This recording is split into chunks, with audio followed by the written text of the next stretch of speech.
तो शहर के किसी कोने में पीने का पानी चाहे मिले ना मिले, लेकिन ओप्पो वीवो के बोर्ड ज़रूर मिल जाएंगे। नहीं, ये वीडियो रोस्ट नहीं है। बिसलैरी वालों ने इसे स्पॉन्सर भी नहीं किया है। वीडियो में हम सीधी बात करने वाले हैं ऑफलाइन मार्केट के बारे में। वीडियो को दिल दिमाग पर ना लें, अगर लेना चाहते हैं तो ले सकते हैं। तो सबसे पहले बात करते हैं भारत के खास दोस्त चीन की। तो चीन की कंपनी है BBK इलेक्ट्रॉनिक, और उसी के अंडर आती हैं Oppo, Vivo, one plus, Realme, iQOO. ये सब ब्रांड उसी के अंडर आते हैं, और इन सब का बाप BBK इलेक्ट्रॉनिक्स। सारा पैसा BBK इलेक्ट्रॉनिक्स को ही जाएगा। और जो भी रिपोर्ट आती है उसमें नंबर 1 स्मार्टफोन ब्रांड शो होता है शाओमी, लेकिन अगर हम इन सब का शेयर जोड़ दें तो ये काफ़ी ज़्यादा हो जाएगा एज़ कम्पेयर टू शाओमी। तो सबसे नंबर 1 ब्रांड की बात करें अगर इंडिया में, रिपोर्ट्स में शाओमी, और सही मायने में नंबर 1 स्मार्टफोन ब्रांड है BBK इलेक्ट्रॉनिक, क्योंकि ये सभी कंपनीज चाइनीज़ हैं और इसी के अंडर आती हैं। ऑनलाइन मार्केट की बात करें तो वहाँ पर शाओमी की नाक में दम कर रखा है रियलमी और वन प्लस जैसे ब्रांड्स ने। तो वहीं ऑफलाइन का किंग है ओप्पो, वीवो। तो BBK वालों ने कुछ स्पेशल मेंटोस खाकर पूरी तरह से इंडिया की जो मोबाइल मार्केट है उसे अपने कब्जे में कर रखा है, और इन सभी ब्रांड्स को टक्कर देने वाला सिर्फ शाओमी है। माइक्रोमैक्स अब वापसी कर रहा है, देखते हैं नेक्स्ट वो किस तरह के फ़ोन लॉन्च करता है। ओप्पो और वीवो दोनों ही ब्रांड्स एक ही हैं, लेकिन एडवर्टाइजमेंट पर दोनों अलग अलग खर्चा करते हैं। काफ़ी ज़्यादा एक्सपेंस करते हैं। फिल्म स्टार हों चाहे होर्डिंग्स हों, हर शहर में चारों और हर कोने में होर्डिंग्स। दुकानदारों को सबसे ज़्यादा कमीशन, IPL तक को भी ये लोग नहीं छोड़ते। लेकिन इनके मोबाइल फ़ोन्स की बात करें तो किसी भी आप ऑफलाइन मार्केट में दुकान में जाओ, सबसे पहले इन्हीं के डमीज़ पड़ी होंगी, ओप्पो या वीवो। लेकिन ये वीवो ओप्पो वालों का ना प्रोसेसर से कुछ खास बनती नहीं है। ये लुक्स में कोई कमी नहीं छोड़ेंगे, लाइट वेट स्लिम ट्रिन एकदम फ़ोन बनाने के बाद। प्रोसेसर में तो ये लोग 1 बाय 1 वीवो की सभी सीरीज़ की बात करेंगे, V सीरीज़, Y सीरीज़ की भी बात करेंगे और X सीरीज़ की भी बात करेंगे। ऑफलाइन मार्केट में लोगों को प्रोसेसर से रत्ती भर फ़र्क नहीं पड़ता, उन्हें सिर्फ पता होता है तो रैम का। और वीवो वाले फ़ोन में 8 GB रैम डालने के बाद इस बात को बखूबी जानते हैं कि लोग रैम और कैमरा के अलावा कुछ नहीं जानते ऑफलाइन मार्केट में। ऑनलाइन मार्केट में लोग कंपैरिजन टेक वीडियोस देखकर अब कुछ हद तक जानने लगे हैं प्रोसेसर क्या होता है, रैम वगैरह सभी चीज़ के बारे में, लेकिन ऑफलाइन मार्केट में अभी भी लोग नहीं जानते, और वीवो ओप्पो वाले इसी बात का फ़ायदा उठाते हैं। तो इस वीडियो में मैं अपना रियल एक्सपीरियंस शेयर करूंगा कि किस तरह से इस बार दिवाली के सीज़न में वीवो ओप्पो ने कौन से फ़ोन बेचे और किस फ़ोन की सेल सबसे ज़्यादा हुई। पहले अगर बात करें वीवो की Y सीरीज़ के Y11 की, तो ये सेट दिवाली के अलावा वैसे भी काफ़ी ज़्यादा बिकने वाला सेट है। तो 9,500 की प्राइस रेंज पर 3 GB RAM, 32 GB internal, Snapdragon 439। यही प्रोसेसर अगर नोकिया जैसे, रियलमी जैसे ब्रांड्स दें तो यूट्यूबर वोर्स, बैड, बेकार, पता नहीं कौन कौन से वर्ड लगा देते हैं। लेकिन वीवो ओप्पो ऐसा करें तो कोई फ़र्क नहीं पड़ता, क्योंकि उन्हें पता है कि ऑफलाइन मार्केट में लोग यही फ़ोन उनके लेंगे, इसीलिए वो ज़्यादा बात भी नहीं करते हैं प्रोसेसर के बारे में। इसी सीरीज़ के Y15 की बात करें तो उसमें भी 17,000 की रेंज में 4 GB रैम, 64 GB इंटरनल के साथ फ़ोन आता है, और उसमें MediaTek P22 processor.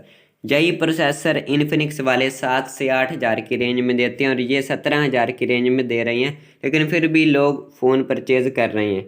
Vivo Y17 16,000 की range, 4 GB RAM, 128 GB internal, P35। ये प्रोसेसर भी 7 से 8,000 की रेंज में इन्फिनिक्स और टेक्नो जैसे ब्रांड्स देते रहे हैं। उसके अलावा अगर बात करें Y सीरीज़ के ही Y30 की, तो ये भी काफ़ी ज़्यादा बिकने वाला सेट है।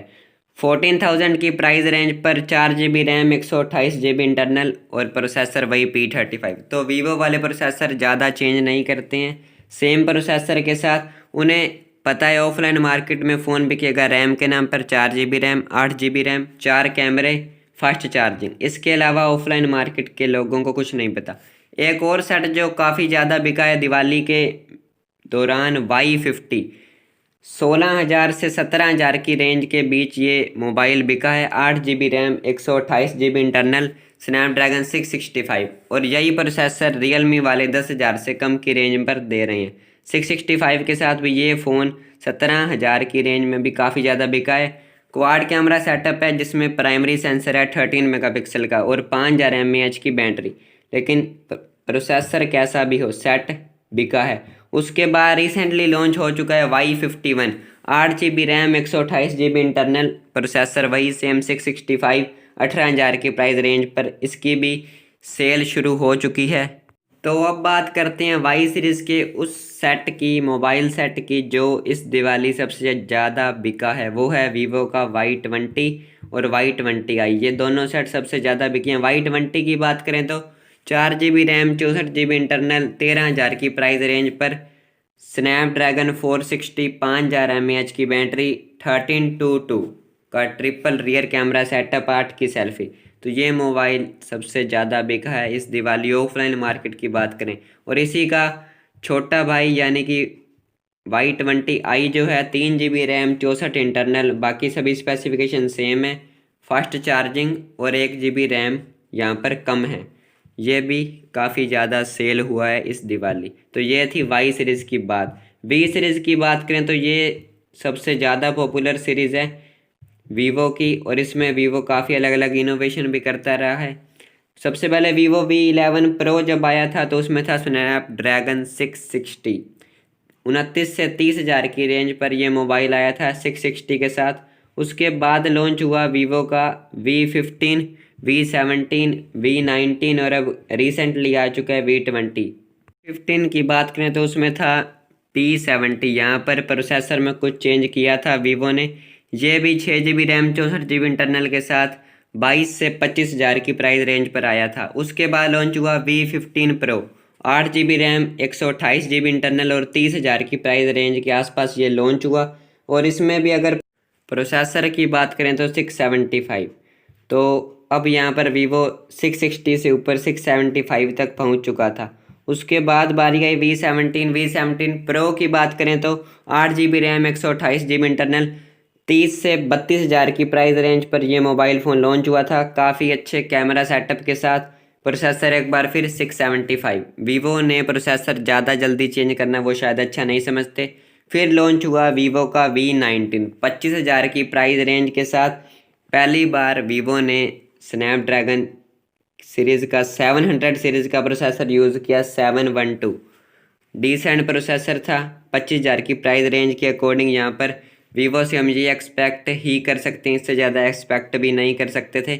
उसके बाद लॉन्च होता है वीवो का V20, 25,000 की प्राइस रेंज और उसके बाद वही 8 GB रैम 128 इंटरनल। इस बार यूज़ हुआ स्नैपड्रैगन का 720G, 44 megapixel auto I focus camera, काफ़ी डिसेंट था, काफ़ी अच्छा था। और इसी के नाम पर वीवो ने V20 सीरीज़ की भी सेल की। तो कैमरा के नाम पर वीवो की V सीरीज़ काफ़ी ज़्यादा सेल होती है। इसके बाद लॉन्च हुआ था वीवो का V20 SE। एक बार फिर वीवो ने प्रोसेसर में 665 का इस्तेमाल किया, 21,000 की प्राइस रेंज। तो वीवो 720 तक पहुंचकर एक बार फिर 665 पर आ चुका था। 32 मेगापिक्सल की सेल्फी, 8 GB रैम 128 इंटरनल और इन डिस्प्ले फिंगरप्रिंट स्कैनर। उसके बाद अब लॉन्च हो चुका है वीवो का V20 प्रो, 8 GB रैम और 128 GB इंटरनल के साथ, 765G। फर्स्ट टाइम वीवो ने एक 5G प्रोसेसर यूज़ किया और 30,000 की रेंज में काफ़ी इसे अच्छा कहा जा रहा है। 4000 mAh की बैटरी इसमें दी है जो कि कम है, लेकिन फ़ोन को स्लिम दिखाने के लिए ऐसा वीवो ने किया है। दूसरी तरफ अगर कोई और ब्रांड यही प्रोसेसर 30,000 की रेंज में दे तो उसे ज़्यादा अच्छा नहीं कहा जाएगा, लेकिन वीवो ने ये प्रोसेसर यूज़ किया तो इसे काफ़ी अच्छा कहा जा रहा है। उसके अलावा अगर बात करें वीवो की X50 सीरीज़ की, तो अभी तक इसमें 2 ही फ़ोन लॉन्च हुए हैं। X50 की बात करें तो 256 GB वाला इसका वेरिएंट आता है लगभग 38,000 की प्राइस रेंज पर, स्नैपड्रैगन 730। इस प्राइस रेंज में ये अगर कोई और ब्रांड दे तो बिल्कुल भी एक्सेप्ट कोई नहीं करेगा। वीवो ने दिया तो सही है। 33 वोल्ट की फास्ट चार्जिंग, इस प्राइस रेंज में ये भी कम है। उसके अलावा जो दूसरा फ़ोन इस सीरीज़ में लॉन्च हुआ है वो है वीवो का X50 प्रो। इसके जो गिम्बल कैमरा सिस्टम है उसके नाम पर काफ़ी ज़्यादा इसकी सेल हो चुकी है, एक बार फिर यहाँ पर यूज़ हुआ है। 765G 5G प्रोसेसर है, लेकिन 50,000 की प्राइस रेंज पर 765G कोई और ब्रांड देगा तो बिल्कुल भी लोग इसे अच्छा नहीं कहेंगे, कोई भी यूट्यूबर अच्छा नहीं कहेगा। वीवो ने दिया सबसे अच्छा 33 वोट की फास्ट चार्जिंग, इस प्राइस रेंज में ये भी कम है, लेकिन वीवो है तो सब कुछ सही है। वीवो रिटेलर को सबसे ज़्यादा कमीशन देता है, उन्हें टारगेट दिए जाते हैं कि इतना टारगेट पर इतना कमीशन, टारगेट पूरा नहीं तो कमीशन भी कम। तो सबसे पहले आप ऑफलाइन मार्केट में जाओगे तो रिटेलर आपको कोशिश करेगा वीवो का फ़ोन बेचने की। मैं अपना एक रियल एक्सपीरियंस शेयर करता हूँ। तो मेरा एक फ्रेंड है यहाँ पर, उसका नाम चलिए चुन्नू। चुन्नू मेरा जो फ्रेंड है उसका रिश्तेदार है मुन्नू। तो मुन्नू ने मोबाइल फ़ोन लेना था, रियल एक्सपीरियंस है। फ़ोन उसे चाहिए था सैमसंग का M31, काफ़ी अच्छा फ़ोन है। 9611 एक्सोनस का प्रोसेसर है, डिसेंट प्रोसेसर है। 6000 mAh की बैटरी, सुपर एमोलेड डिस्प्ले। तो मुन्नू को ये फ़ोन चाहिए था, काफ़ी अच्छी उसे बैटरी लाइफ है इस फ़ोन की, वही उसे चाहिए थी। डिस्प्ले भी काफ़ी अच्छी है। तो दुकानदार ने उसे बेचने की कोशिश की वीवो का V20, 25,000 की प्राइस रेंज, जबकि उसमें 4000 mAh की बैटरी है। उसे लंबी बैटरी चाहिए तो M31 ज़्यादा अच्छा था उसके लिए। लेकिन दुकानदार उसे कहता है कि M31 हैंग होता है, ना उसने गेमिंग करनी, उसे जब अच्छी बैटरी चाहिए तो उसे फिर भी दुकानदार ने कोशिश की कि V20 ही वो ले, क्योंकि कमीशन उसमें ज़्यादा होता है। रियल एक्सपीरियंस है। पर्सन के नाम चेंज किए हैं, मोबाइल फ़ोन का कोई भी नाम चेंज नहीं है। उसके अलावा अगर बात करें वीवो की, तो अगर आपने वीवो का कोई फ़ोन ले लिया, भी एक रियल एक्सपीरियंस ही है। तो एक आदमी ने वीवो का V20 लिया और उसने उसमें सिम नहीं डाली 1 हफ्ते तक। तो रिटेलर ने उसके घर पे लगातार उसे फ़ोन किए, 1 बार 2 बार 5 बार कि आप सिम डालो, हमें एक्टिवेशन चाहिए। तो टारगेट पूरा करने के लिए वीवो वाले भी प्रेशर रिटेलर पर डालेंगे और रिटेलर कंज्यूमर पर। तो उन्हें अपना टारगेट कंप्लीट चाहिए और रिटेलर भी कोशिश करेगा टारगेट कंप्लीट हो ताकि उसका कमीशन बढ़े। ऑफलाइन मार्केट में फ़ोन बेचने के लिए 4 चीज़ों की आवश्यकता है: 8 GB रैम, अच्छी लुक्स, अच्छा कैमरा और फास्ट चार्जिंग। इसके अलावा कंज्यूमर 4 के बाद 5वीं चीज़ कंज्यूमर को ना पता होगी, ना ही वो पूछेगा। प्रोसेसर, रैम, स्टोरेज टाइप उन्हें कुछ नहीं पता। उन्हें फास्ट चार्जिंग, अच्छी लुक्स, डिसेंट सा कैमरा और उसके अलावा 4 GB या 8 GB। और इन्हीं चीज़ों से आप ऑफलाइन मार्केट में एक मोबाइल फ़ोन बेच सकते हैं और वीवो इसी पर काम कर रहा है। अब जो रिसेंटली रिपोर्ट आई थी उसमें वीवो 3rd नंबर पर था, 88 लाख फ़ोन उसने बेचे। सभी ऑफलाइन मार्केट में नहीं थे, लेकिन ऑनलाइन मार्केट में उसका परसेंटेज काफ़ी कम है, क्योंकि वहाँ पर MI और रियलमी जैसे ब्रांड्स हैं। उसके अलावा पोको भी काफ़ी अच्छी सेल कर रहा है। तो ऑफलाइन मार्केट में लगभग ऑफलाइन मार्केट का टोटली किंग है वीवो। ओके भाई, ओप्पो की बात करें तो ये भी BBK इलेक्ट्रॉनिक का ही पार्ट है। ये भी वीवो की तरह ही काम करता है। अच्छी लुक्स और प्रोसेसर अच्छा नहीं देते हैं आमतौर पर ये भी, और प्राइसिंग इनकी भी हाई होती है। और ये दोनों ब्रांड वीवो ओप्पो कभी भी एक दूसरे के रास्ते में नहीं आते। वीवो की बात हमने कर ली है। ओप्पो की बात करें तो F सीरीज़ इनकी काफ़ी पॉपुलर होती है। F17 और F17 Pro रिसेंटली लॉन्च हुए थे, काफ़ी अच्छी लुक्स थी और काफ़ी ज़्यादा सेल भी हुई है इनकी। लेकिन प्रोसेसर यहाँ पर भी कुछ ज़्यादा अच्छा इन्होंने यूज़ नहीं किया।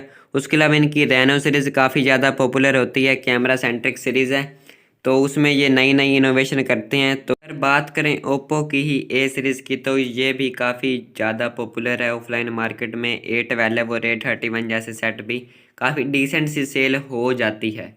वहीं अगर बात करें ऑफलाइन मार्केट के इनके सबसे बड़े कंपटीटर की, तो वो है सैमसंग। सैमसंग की बात करें तो ऑनलाइन में उनकी बिकती है सबसे ज़्यादा जो सीरीज़, वो है फ्लैगशिप और उसके अलावा M सीरीज़। ऑफलाइन में A सीरीज़ काफ़ी अच्छी बिकती है। दिवाली की बात करें तो A सीरीज़ में A21s सबसे ज़्यादा बिका है। एक्सनस 850 के साथ आने वाला ये मोबाइल फ़ोन 6.5 इंच की एमोलेड डिस्प्ले है, पंच होल के साथ आती है, क्वाड रियर कैमरा सेटअप है। उसके अलावा अगर बात करें A सीरीज़ के ही A31 की, A51 की, ये भी काफ़ी डिसेंट सेल हुई है। उसके अलावा सबसे ज़्यादा जो सेट इनका ऑफलाइन मार्केट में बिका है वो है M11, M सीरीज़ का M11। स्नैपड्रैगन 450 प्रोसेसर के साथ और triple rear camera setup, rear fingerprint scanner और 5000 mAh की बैटरी। तो ये मोबाइल सेट जो सैमसंग की ओर से आने वाला, ये सबसे ज़्यादा सेल हुई है इसकी दिवाली के टाइम। ये थी कंप्लीट बात ऑफलाइन मार्केट की। तो सबसे ज़्यादा जो मोबाइल सेट बिके हैं वीवो, सैमसंग एंड ओप्पो, यही तीनों ऑफलाइन मार्केट में लगभग कब्जा किया हुआ है इन्होंने ही। काफ़ी ज़्यादा परसेंटेज है वीवो ओप्पो का। उसके बाद आता है सैमसंग। वैसे सैमसंग के ऑनलाइन मोबाइल सेट भी काफ़ी बिकते हैं। उसके अलावा अगर बात करें तो ऑफलाइन मार्केट में ही रियलमी के भी कुछ सेट बिके हैं, like Realme 7 Narzo series, Narzo 10 भी काफ़ी पॉपुलर हुई थी ऑफलाइन मार्केट में भी। उसके अलावा अगर बात करें 5 से 6000 की प्राइस रेंज के बीच, तो वहाँ पर भी सैमसंग का M01 कोर की भी काफ़ी अच्छी सेल हुई है ऑफलाइन मार्केट में। उसका 1 GB रैम वाला वेरिएंट आता है 5000 का और 2 GB रैम 32 GB इंटरनल वाला आता है 6000 का।